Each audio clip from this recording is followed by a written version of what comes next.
Let's bring in the voice of college football. Oh, he just wants to take shots at me.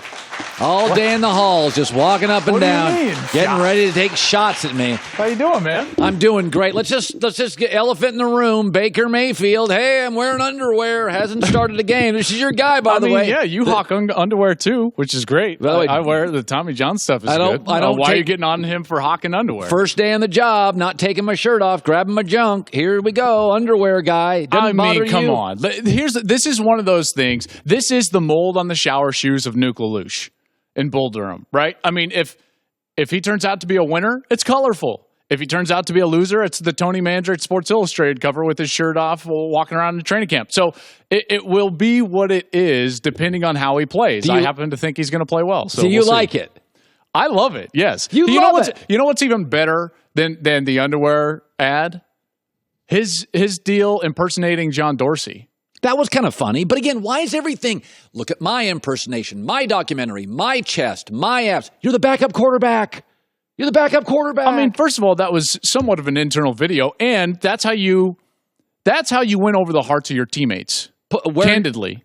Showing underwear. No, I'm talking about the video of Dorsey. I mean, that's funny. Yeah, I mean, it's good. Listen, his teammates are going to love him. His teammates already are starting to love him. And I think what I'm more interested in is that you've got this.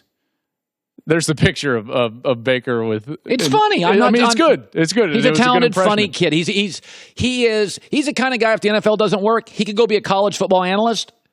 He could do that. I mean, seriously, that's like I've already got him pegged for a second career. I just don't like this whole all these millennials. How about you win Everything a job you before hate, it's is me? off the field? I understand that. I don't like hip thrusting and look at my abs. Who's your favorite NBA player? LeBron. Okay, so he's a pretty large self-promoter. Who's your favorite baseball player? Bryce Harper. Are you serious? Bryce Harper's I will refuse to run to first base. Where's my multiple hair dryers? Bryce Harper. All about me, Bryce Harper. He's been in the league. You're serious. You're going to harp on Baker Mayfield, and you just admitted your favorite baseball player is Bryce Harper? Bryce Harper has achieved some unbelievable numbers in the sport so far. If you were worth your salt, you would have said Nolan Arenado, who's the best baseball player on the face of the planet and doesn't do anything to promote himself out of Colorado. Kelly Furtado's first album I didn't like one bit. What's his name? Man. What was his name? Nolan Arenado. All right. Third baseman for the Colorado Rockies. It's a guy from Denver deal. likes a Rocky. Ask any baseball person. Ask anybody. Manny Machado, Nolan Arenado, two best players in the game outside of Mike Trout. It's true. Okay, it's true. Why don't you like Mike Trout? He's not a self-promoter. He's got better numbers than Bryce Harper. If you're all about your numbers, then you should be about Trout. I'm just pointing out the errors in your philosophy. That's all. Okay, how about this? We'll agree on this. How big of a loser do you have to be as a coach to say Nick Saban's overrated? Here's my favorite one. Hold on. Here's my favorite one. Go ahead. Well, if you got the best players. Well, he's got the best players because he doesn't lose any football games, you meatballs. And that is exactly what you're supposed to do if you're a college head football coach. Recruit the best players. That's in the job description. The lifeblood of a program is recruiting. So the guy who's going to be the best recruiter is going to be the best coach. I mean, this is insane. This is insanity. This anonymous shot to Nick Saban. Nick Saban is putting together the greatest decade of college football in our sports history, and it's not really debatable. It's not even debatable. Since 2008, they have been ranked number one in the AP poll at some point in every season. I didn't say 5 out of 6 or 7. Every single season. Bobby Bowden, Florida State's the only thing close to it. 14 years finishing in the top 4 in the final AP poll. It's Bobby Bowden 2, Nick 1. What he's doing is incredible. He's been there in the last 10 seasons, since 2008, okay? In the last 10 seasons, 5 national championships, and he's 66-4 at Bryant-Denny. He's won more national championships than he has home losses. So give me a break about this overrated crap. And if you want to throw out allegations of cheating, bring the facts. Absolutely. Where are the evidence? By the way, Ole Miss cheated. We caught him. Okay, then great. When Oklahoma cheated years ago, we caught him. Auburn, USC. We've had at these big programs. Bring the evidence. We've had evidence, and you get busted. You either show it to me or away. Or just go away. Yeah. Stop talking. I couldn't agree more. Let me go back to another football thing, because Mr. Flash here, Mr. Abs, Mr. in front of a Rolls-Royce guy. Doug Peterson wins a Super Bowl. He writes a book. Belichick's not writing books. Sean Payton's not writing books. You're writing You a said book. it earlier. You said. I heard you. I listen all the time. All right. Earlier, you were pretty strong on it. This is what you said. You know who's on my show Friday? Doug Peterson. The first thing I'm gonna say. Oh, win a Super Bowl. I got a book now. I got a book. Belichick doesn't have a book. Does Andy Reid have a book? Yeah. By the way, on Amazon right now or wherever you get your books, Colin Cowherd has got a book.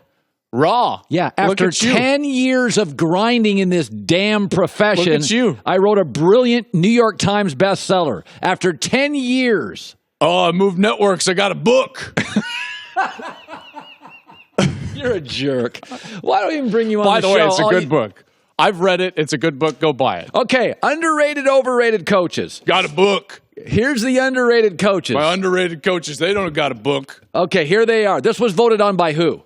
Anonymously, other college football coaches. So here are the underrated coaches. Okay, here's my thing on the underrated coaches. Shaw, Peterson, Dan Mullen, Fitzgerald, Kyle Whittingham. First of all, I agree with all of them. Sure. There's a guy missing here. Okay, which one? Paul Chryst. I couldn't agree more. Well, how Paul is he? Chryst at Wisconsin is a great coach and severely underrated. And I'll add one more who gets overlooked, and you might have even overlooked him. Mark D'Antonio at Michigan State. He's very grumpy. I don't care. He doesn't. That doesn't make him underrated. Oh, so he's just so brittle all the time. Man. Paul Chryst, literally, I can say this. I think that's the best coaching staff in America. Saban's the best coach. Saban's got 34 NFL guys on that roster. Wisconsin's got 6, maybe 8. I believe that this list should be comprised of coaches that get more out of their talent than anybody else does. Now, in order to do that, quite frankly, you can't be a great recruiter, right? Because you're not going to get more out of the number one recruiting class in the country other than winning a national championship, right? Yeah. I mean, so it's hard to put those guys who are constantly in the top 5 in recruiting on this list. That's why I look at the Whittinghams of the world and the David Shaws of the world, and you say, yeah, I get that. But Paul Chryst constantly outperforms his recruiting classes. They do it all the time. His philosophy is sound. I know it's not a great division, but look at what they've got and what they've built. That's an incredible program in Wisconsin. I love what Michigan State has done under Mark D'Antonio. He's so grumpy. The only thing I would say about the list that was provided, David Shaw, Chris Peterson, I feel like they get their due. Yeah, no. Everybody knows Chris Peterson's top 3 in the sport, doesn't No they? doubt. So and I don't Shaw's think he's probably top 6 or 7. Yeah, no, right? nobody thinks they're underrated. Now, the overrated guys, this is really funny because I've had 2 coaches in the last year say, I think James Franklin's overrated. And I always say, he won at Vanderbilt. Yeah, and then won he a Big took Ten over that championship. mess at Penn State. And if nothing else, the guy hires great coaches, which is a great... Joe Moorhead is a great guy now at Mississippi State. And we'll see how he does now, James Franklin, without Joe Moorhead. What do you make of this list? Okay, so the overrated coaching list: Willie Taggart, James Franklin, Kirk Ferentz, Lane Kiffin. When I see a list like this that is anonymous, I feel like they should change the title from most overrated coaches in college football to coach I'm most jealous of in college football. Because Lane Kiffin, people don't like the press that he gets and the attention that he gets. Yeah. Kirk Ferentz, people are jealous that he's the most tenured head salary. coach and his salary. People don't like James Franklin because he comes in and ruffles the feathers and wins at a place like Vandy where he's not supposed to and then cleans it up at Penn State. And Willie Taggart, because maybe they're thinking, well, that's my dream job. Why did he get it after a so-so year at Oregon? That's what they think. This is a jealousy list. It's not an overrated list. That's my whole problem with this. Joel Klatt, voice of college football. Don't have a book. Listen. So, hold on. So, what's the first big game you do? You do a bunch of Oklahoma stuff, don't you? FAU, Oklahoma, week 1. And then we'll do UCLA, Oklahoma, but then USC, Texas in Austin on week 3. That'll be a big one because USC is going to be thrown right into the fire, potentially with a freshman quarterback in JT Daniels. Week 2, they're at Stanford. So they're back-to-back road games at Stanford, then at Texas. Oh. Very good defenses, and Texas in particular with Todd Orlando as the defense coordinator. If they get swept in both those games, Lynn Swann, the athletic director, is going to get major pressure from USC boosters. They have to win one of those 2, even with a freshman quarterback. You're not wrong. Even though I disagree, you're not wrong. I would disagree with that sentiment from the fan base and from the athletic department. I mean, think about it now. This guy came in and he brought, speaking of Clay Helton, he brought structure. He won a Rose Bowl and a Pac-12 championship, which they haven't done in the previous 4 or 5 years. Yeah. Hi, everybody. Thanks for watching. Subscribe here to get the latest from the show. Also, be sure to check out more of the best clips from The Herd or go watch a few segments from other shows on FS1.